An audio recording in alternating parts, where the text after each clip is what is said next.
now rocking with the best. Debates get hot, boy, I am so many fresh.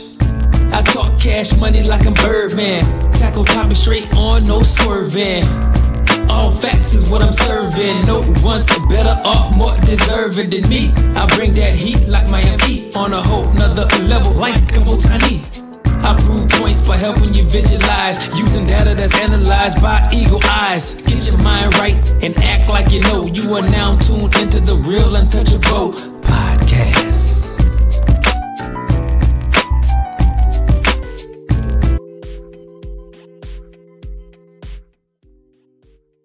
Hey, what it do, sports world, and welcome to the Real Untouchable podcast, man, with me, Ray Diggs. I got a great segment for y'all, man. It's the Real Untouchable podcast. Week 1 prediction. Yes, college football is back. It started last night. It's going to be tonight. Okay, we got some real good games tonight, but tomorrow is the big day. I'm going to only give you all my top 25 picks. I won't go too far into them. I'm just going to give you all my picks. Some of the games, I'm going to explain to y'all why I'm picking this team, but for the most part, I'm just going to give you all my prediction. Hey, before I get started, man, make sure y'all hit the like button, the subscribe button, and the share button. Make sure y'all give me your feedback on what you all think about this segment, man. We're going to kick it off tonight. We got Western Illinois at number 12 Illinois. I'm going with number 12 Illinois to win this game. I think playing on a Friday night, prime time, Illinois, they can pretty much, Brett Belmer got this team prepared. They was real good last season. I think they build off that again this season. I'm going with Illinois to win that game. Okay, now we're going to take it into tomorrow. It's the primetime game. The reason I'm going with this game, number 1, is because, first of all, it's an 11 o'clock game. We got number 1 Texas traveling to Columbus to face number 3, the defending national champion Ohio State Buckeyes. Okay, this right here is the game that we have been waiting on. We have been waiting to see these two teams. As you all know, Ohio State knocked Texas out of the college football playoffs last season. This season, Texas is looking for revenge. They wants to travel into the shoe and show Ohio State that last season it was a fluke. Well, it wasn't a fluke, but they want to show Ohio State that it was. Okay, this right here is going to be a hell of a game. You got Jeremiah Smith. You got Jalen Sands. You got that hell of a defense over there. You are losing. They lost their offensive coordinator, Chip Kelly. They lost their defensive coordinator to Penn State. So they are coming with nothing but new coaches on their coaching staff. It's kind of like how Alabama had to face when they win a national championship and then their offensive coordinator leave or their defensive coordinator leave. That is what Ohio State will have to do this season. On Texas, you have Arch Manning getting ready to start the Arch Manning rage down here. This is his time. It's the Arch Manning time at Texas. What do I think is going to happen in this game? I think he have the weapons. He have Baxter back, okay? You still have Ryan Wingo, the super sophomore. A lot of people talk about Jeremiah Smith. Ryan Wingo is another talented young sophomore wide receiver that I think that we're going to see a lot of this season now that Texas lost Isaiah Bond and Golden to the NFL. I think that Ryan Wingo is going to be Arch Manning's number 1 threat. This game right here is going to come down to, I feel, weakness versus weakness, okay? Texas offensive line versus Ohio State's defensive line. And I was listening to somebody this week. It is easier to plug in defensive linemen than it is offensive linemen. So I can't really say that Ohio State have a weakness on the defensive line, being that they're just unproven. But we can say the same thing when it comes to Texas, this offensive line, okay? That's what I think this game right here will be decided. How will Arch Manning fare when the pressure is on him? How will he be able to, handle the pressure, the atmosphere of Columbus, Ohio at the Horseshoe? How will he be able to pretty much settle himself down? Can he settle himself down? Settle into the game, after the first drive. Settle into the game. Get that Texas offense started. Now, I will say this right here. When I look at these two coaches, a lot of people is going to say, yes, Ryan Day is a better coach, but I would take Sark over him any day, especially when it comes down to offense. So I think that Texas walks into Ohio State and win a very close game. I think Texas comes in and win this game 34-30. I think it's not going to be a low-scoring game. I think that these two offenses are pretty much going to put on a show. I think that it's be a 34-30 game. I think the number one team in the nation, Texas, walks into Ohio State and defeat the Buckeyes, the defending national champions, tomorrow in the primetime game. I'm going Texas. Okay, we got Syracuse at number 24, Tennessee. I'm going to go with Tennessee, even though Tennessee lost Nico. I think that they got I'm not going to say he's a quarterback that's going to be like Nico, but I think that he's a quarterback that can fit into that offense. I'm going to go with Tennessee to win that one. We got Indiana. We got Old Dominion versus number 20, Indiana. Indiana was a surprise team last season. Well, guess what? They ain't no surprise no more. Teams are really looking forward. I think they have a not on depth this season. I'm going to go with Indiana to win this game, though, because I think Indiana, they're at home. It's the first game of the season. I can't see them losing this game. We got Nevada at number 2, Penn State. This is the time where James Franklin can pretty much put his handprint on this Penn State. This is the first game of the year. They are the number 2 team starting off. Number 2 team in the nation. A lot of people say that this team right here have national championship aspirations. I think they do this well, especially on the defensive side. Then you got Keytron Allen, the young running back from IMG Academy. You got Singleton. You got the two-headed monster at running back. You got the quarterback. You got the wide receivers, the offensive line. You got everything you need if you're James Franklin to pretty much maximize what this Penn State team can do this season. Hey, I'm going to the Penn State as when Penn State comes to Iowa to face the Hawkeyes. That's going to be a hell of a game. I will be in the house. So I think Penn State, this is just the first step where they show everybody that they are a team to be reckoned with this year. I think Penn State win this against Nevada, and I think Penn State wins this one big. Same thing when it comes to the next game. Marshall at number 5, Georgia. This right here is the Gunnar Stockton. This is the Gunnar Stockton show. He is the man now. How will he fare in his first game?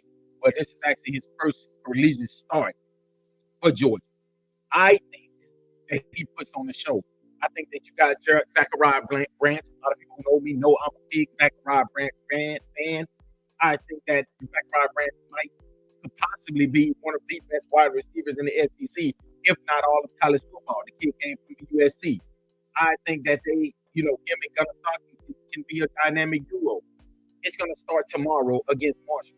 I think Georgia, defense going to lock down. I think that they pretty much fix some of the issues that they had last season, the issues that crippled them in a lot of games. I think they fixed those issues at the running back. A lot of their running back couldn't get a lot of yards. Okay, the running backs had injuries last year. Wide receivers couldn't catch a cold. Okay, I think they fixed those issues when it came down to I think. Hey, what's good with you, K-Rock? What's good with you, bro? Oh man, I'm feeling good, man. I'm just out here. You know what I'm saying? I'm just out here just trying to get this college football in, man. But yeah, how everything going with you, bro? But I think Georgia dominates against Marshall. I think they're gonna pretty much let everybody know that they are the kings of the SEC by this first game. Okay, so I'm going with Georgia. We got number 8 Alabama, the Tide, traveling to Florida State at Doak Campbell Stadium at Bobby Bowden Field to face the Florida State Seminoles. Now, I'm going to go with Alabama to win this. I think that this right here, Keelan DeBoer's offense with Ty Simpson at quarterback, they're going to open up this season. I think that he makes this offense more explosive than Jalen Milroe, even though I think Jalen Milroe was more of an explosive player. Okay, if you understand what I'm saying. Jalen Milroe was an explosive player. He was just a dynamic player. Any time he can take it 60, 80 yards for a touchdown. Ty Simpson, he's going to stand back there and he's going to light you up. He's going to get to the open receiver. He can also run as well. Okay, so you got to respect his leg. But Florida State, this is the year Florida State coming off a horrible season. They can have another season like this. They got the number 18 coming to their hometown, but I think they can make a statement. Their quarterback been talking about how Nick Saban was the man that saved Alabama. I think Alabama is going to use that as ammunition. I think they're going to use that right there as bulletin board material. Okay, so they're going to come into this game. They want to shut up Florida State's quarterback. I think they're going to shut him up. I think they're going to win this game. I think they're going to win this game by at least 14 points. So I'm going with Alabama to win that game. We got South Dakota at number 22, Iowa State. Iowa State coming off a big win last week in a muddy, nasty game against Kansas State. But guess what? They got it done, and I think they'll get it done in this game as well. I'm going with Iowa State. You got Montana against number 7 Oregon. This right here is the new regime.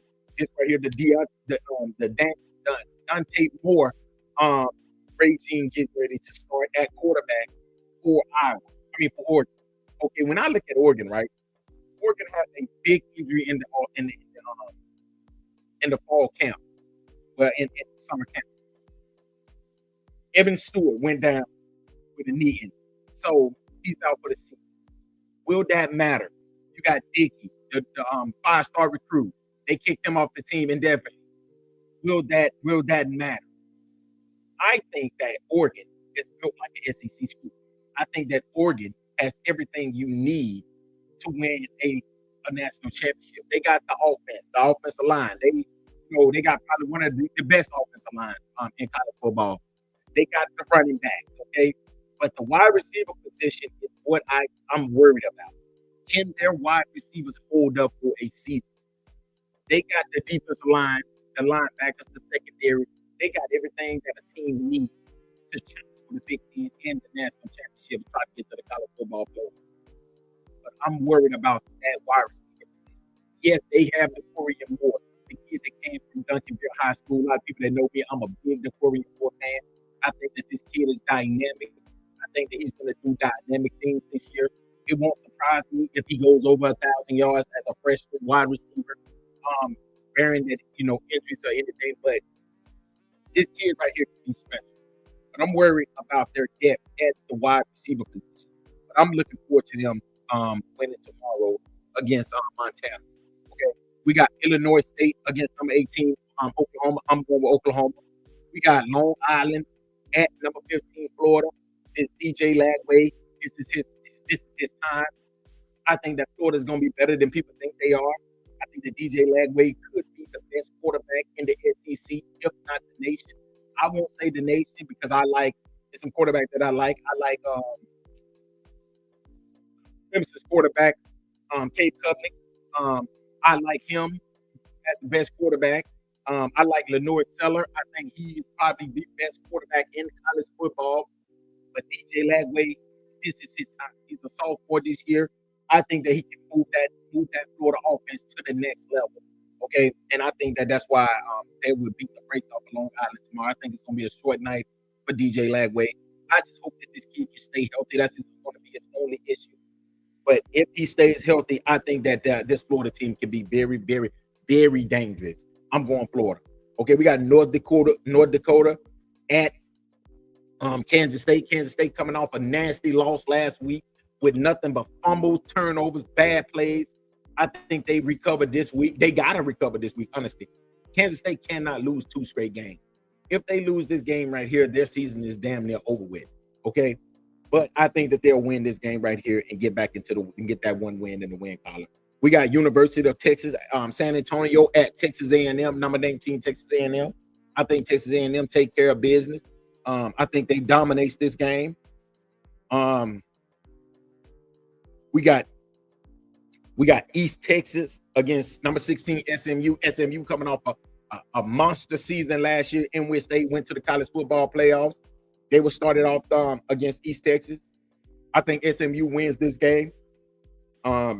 I think they win this game and get into the win column. Hopefully they can get this offense going and be dynamic like it was last season. We got Georgia State at number 21, Ole Miss. Ole Miss have to win. I mean, I think they will win, but Ole Miss got to get a good start on this right here to this season, because Ole Miss, a lot of people's counting Ole Miss out. A lot of people's counting out Lane Kiffin. I think that this team right here got a chance to be really, really good. They have a dynamic quarterback. They got some good weapons around that quarterback. The problem that I think people are worried about is their defense. But I do think that this team right here have everything that they need to get to where they need to be.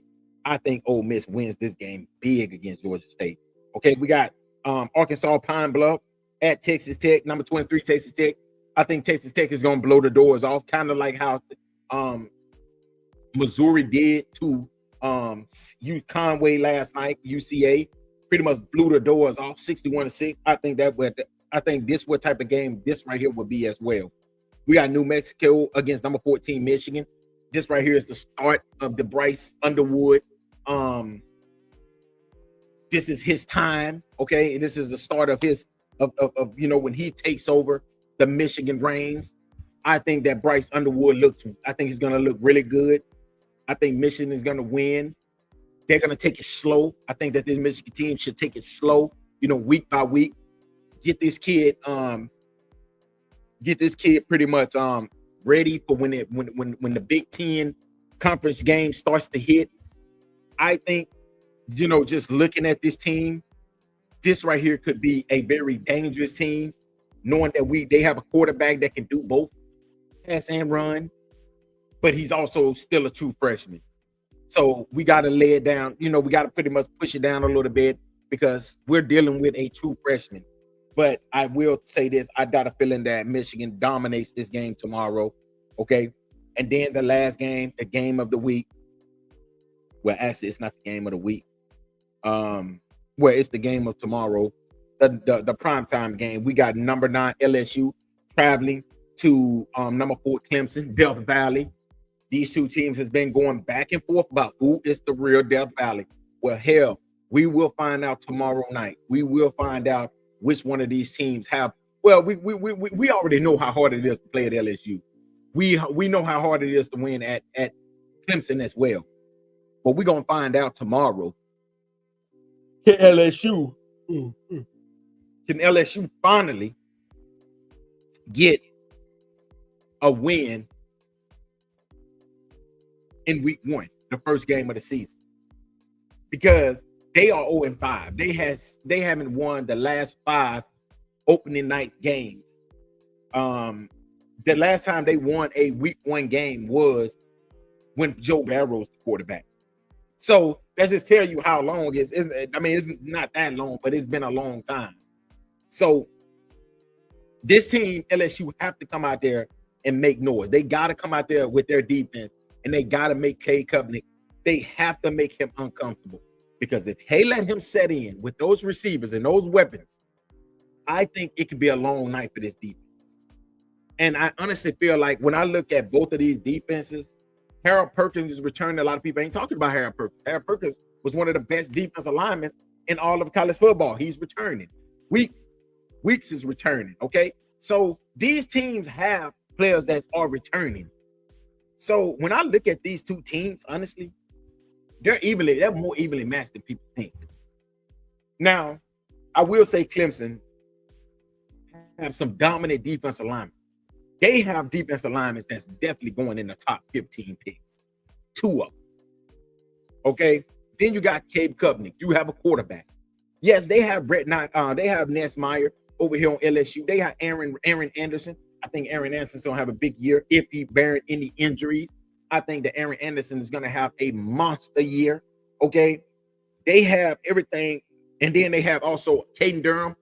Caden Durham, another kid from Duncanville High School down there in Texas. They have him as a sophomore running back. I think that this team, LSU, these are 2 evenly matched teams. I'm going to go with Clemson. And the only reason I'm going with Clemson is because Clemson is playing at home. Now, can I see LSU walking into them, beating them at home? I can see that. But I also can see Cade Klubnik standing back there in that pocket, picking LSU defense apart, pretty much dominating them, and them winning at home up in front of that crowd.